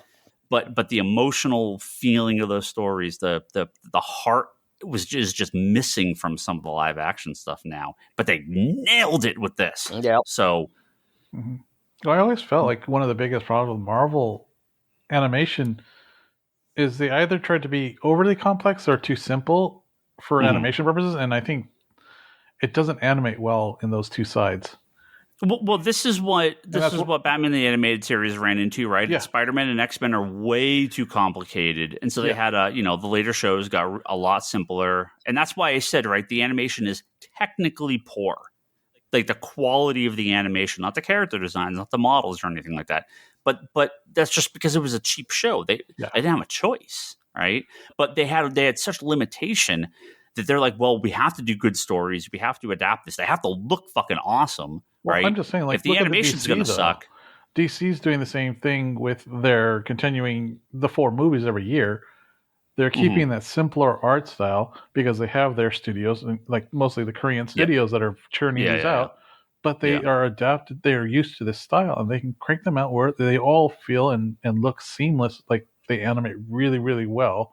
Yeah, and I think that's kind of one of the issues Marvel has. I mean, obviously X-Men aside, but like with their regular TV shows, I mean, like the Avengers, Spider-Man, all that stuff. I think, well, maybe not Spider-Man, but their other shows have had issues with just simplifying the art style and, letting us. Like it's also completely different era still. It's I just want to point out, like, the stuff, the Avengers, all the stuff kind of like it's like 90s and early 2000s. While I think all the DC straight to DVD movies were later. That's like the last like 10 years. Right. Yeah, but I'm just saying, like, but I think that's another thing that I think Marvel needs to take before they try to do this, though. Like, what Ryan was saying, he wants to see them do more movies like DC, cranking them out on all their big key moments. But I think they need to figure out how to get their simpler style down because I think that's Iron Man. What If style. I think that's what the What If style was going to be. Nobody likes that, right? Well, you're complaining, but you were complaining about it looking too much like Archer, dude. That's what that What If looks like. It is. No, it's different. Rough. Archer's very different. Archer uses what's that program? Archer's more like South Park. Yeah. No, I thought the animation on What If was horrible. Different. I want to say it looks so off. So I found a lot of the more recent DC animated movies. The animation's always pretty decent. The stories have started. Yeah, I was going to say I lost interest. I lost interest in the DC directs as of late. But semi-related here. They may be turning to some new people to work on this stuff because I don't know if you guys saw the trailer for the Suicide Squad. Was it Isekai, right? The anime. Yeah. That looks so good. Yeah. I am blown away by how good it looks. I haven't seen anything of it yet. Go watch this. It looks great. This is like legit Suicide Squad anime. Yeah. And it looks awesome. I haven't looked into it. Is it the same that did Batman Ninja? Let's see. I had it up. It's being done by Warner Brothers Japan. Screenplay. Because Batman Ninja was amazing. I mean, story was decent, but the animation of that stuff was so incredible. Yeah. It doesn't say who did it here. Speaking of anime, did you guys know that the Wit Studio, WIT? What have they done? Oh yeah, so they did Attack on Titan. They did a Vinland Saga. They did Spy. Oh yeah, they're doing Spy X Family. Yeah. No, this is big deal. Yep, they did some of the Pokemon movies. They did all the Attack on Titan stuff. I will say that, like, aside from story, the animation of the anime Wolverine and X-Men shows I really enjoyed because they were really fluid and smooth. Yeah. And it's like, if they can do that and give it a good story, man, I would love for that. Yeah, go watch the Suicide Squad trailer. It's pretty fucking good. No, speaking of anime, I was going to say, did you know in the 90s, the 90s X-Men cartoon had a different opening and end in Japan? They had their own, like, animated opening and end. Mm-hmm. Yeah, I've seen it. There's like the Turtles one too, right? Yeah, Turtles have their own one. Yeah, it's incredible. So good. Yeah, it's so good. All right. Well, I think we're gonna wrap up. But I am super super excited. Take notes, all the Ryan haters that say he's a Marvel bastard. Take note of this episode. I mean, I hit play. The music starts, and I'm like, "Oh yeah, I'm in. Oh, I'm in. I'm in." Like you're just transported back 30 years, and I'm like, "Yep, nope, I'm in. They got me. Yeah. I'm ready. Yeah. This is a." Can we do a Patreon special episode when you tell Bryce about all of this, and he's like, "What? You're lying. What are you talking about? There's no way the cartoon is back." And then we should just record Bryce's reaction when he actually watches it. So funny. We can make a Patreon special out of this. Fucking make a Patreon GoFundMe where we all go to Portland and watch it with him and see his reaction. It might be worth the price of admission on that one. So if they put the finale in theaters, you going? If Disney pulls a special like Tuesday night feature or something? Hell yeah! There's no question. Yeah, that'd probably get me too. Yeah. Oh yeah, no question. I really hope that people internally are like, okay, look, we got to figure out why people love this and not everything, and not anything else we're doing right now. And just, I don't mean like give these people everything. Just it's hard, right? Because on paper things can sound good, but there's just something missing in a lot of the recent projects. And when all you're doing is building to the next thing, you lose the story. This was like, no, this is a story in an episode. In 23 minutes or 24 minutes or whatever, they told a story. Yeah. Start to finish. Obviously there's more, but it's like, I don't need the building. I don't need everything to be a chapter and a thing. No, give me just. I mean, it sounds stupid to say, give me a good story, but give me a good story. Like, just that has to be the primary focus here. Yeah. And this is not, if this was just nostalgia, member berries, it wouldn't. Well, no, I don't think fantastic. That's not the case. Keep adapting other comic book stories. I mean, that's why I love it so much. Like instantly, I was like, "Oh shit, they're going with this. Oh shit, they're going with that. Oh shit, they're touching upon that." Like that made me just excited, right? If they were doing completely new stories, I don't know if it would have hit it as hard. Like I might have been happy with some of the one-liners and all, but I think it's more that they're adapting some of the original comic stories, continuing to do that. That really got me, right? Because I mean, we immediately chatted after. It was like, "Hey, shit, this is that," right? So. Yep. So that, I haven't felt like this since like Endgame, right? I mean, it's been years since I've kind of come out of a Marvel project being like, oh man, or morphing into a couple other characters like that. That was great. That was fantastic. That was well used, of his powers. The other thing that bugged me a little bit, and that's because I don't know my Marvel history all that well. The Executioner, and we talked about this, Ryan. To me, he was a Gambit villain. And that's because in the Gambit, his ongoing series, Fabian was trying to get him his own little rogues gallery, and the Executioner was one of them. And the fact that they didn't know each other in this, that kind of bugged me a little bit, because I had the connection of the two of them. They already are known of each other, and they fight each other, but. Well, maybe they do know each other. Maybe they'll find that out. Or they build a little thing down the road, right? Or right?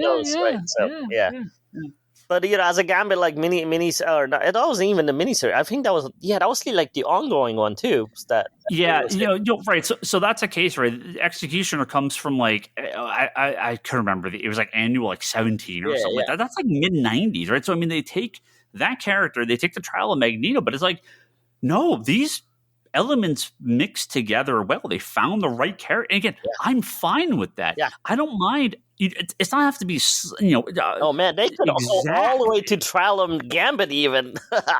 Yeah. That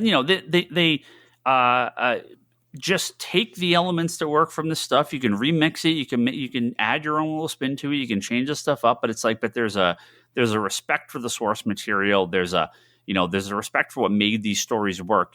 You don't get the X-Men movies and the X-Men animated series if the comics sucked, right? They weren't like, well, these comics all blow, so let's make major live-action motion pictures and gigantic animated series and video games out of them. No, they made those because the comics work so well, right? Did Kitty Pryde ever show up in the 90s one? I don't think so, because they had Jubilee, right? Jubilee was Kitty, stand-in. Yeah. But I mean, they did the pilot, and then they just never touched Pride again. Well, right. I mean, if you look at Pride of the X-Men, that is based very heavily on like mid '80s X-Men. Cyclops still has like the visor, the pre-Jim Lee visor doesn't have the hair out. Yeah, Colossus is in there, Dazzler's in there, Kitty Pryde's in there. Did he have Wolverine in the brown costume too?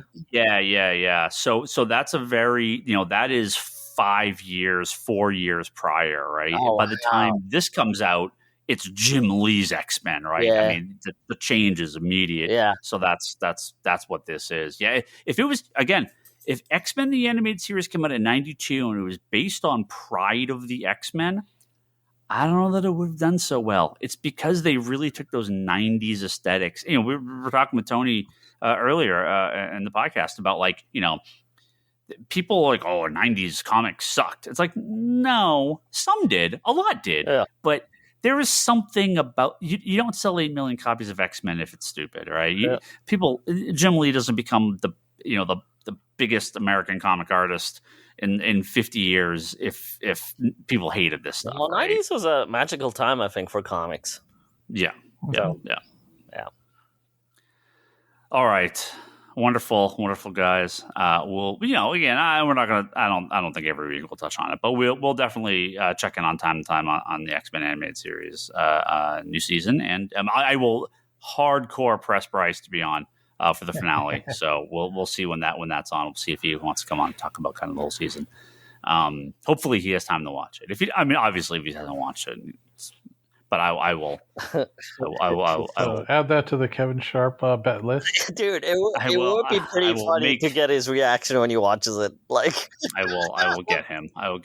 We should just show up as a store and going, all right, man, we're going to watch some stuff, and you're going to just watch it with us and just see what happens.